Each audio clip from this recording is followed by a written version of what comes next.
السلام علیکم ورحمۃ اللہ وبرکاتہ۔ کیسے ہیں آپ سب؟ امید ہے خیر و عافیت سے ہوں گے۔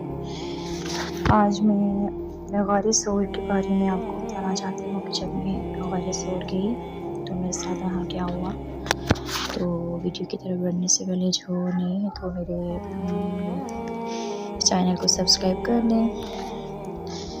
تو جب میں غار ثور جانے کا ہمیں ارادہ کیا تو دل میں ایک عجیب سی خوشی تھی۔ راستہ مشکل تھا، چڑھائی بھی تھی، مگر دل اتنا خوش تھا کہ تھکن کا احساس ہی نہیں ہو رہا تھا۔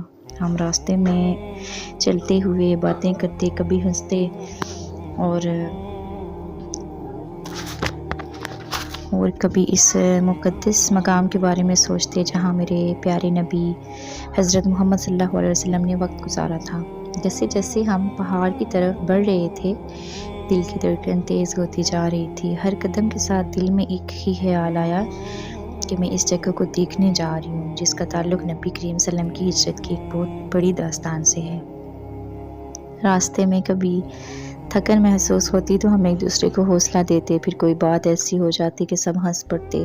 وہ سفر واقعی بہت خوبصورت تھا، تھکن بھی تھی، خوشی بھی تھی اور دل میں ایک عجیب سا سکون بھی۔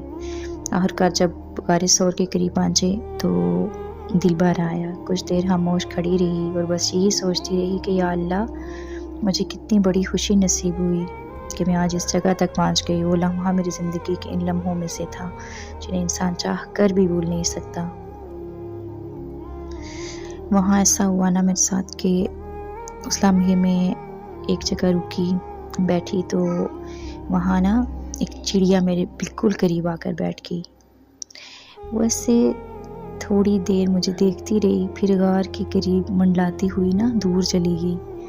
نہ جانے کیوں اس لمحے میرے دل نے اللہ کی طرف سے خوبصورت نشانی سمجھا۔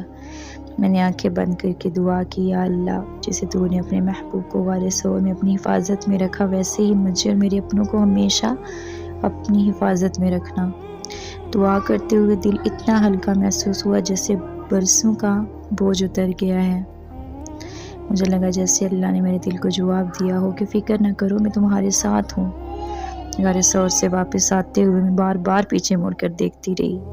راستہ وہی تھا، پہاڑ وہی تھے، مگر میرے دل کی کیفیت بدل چکی تھی۔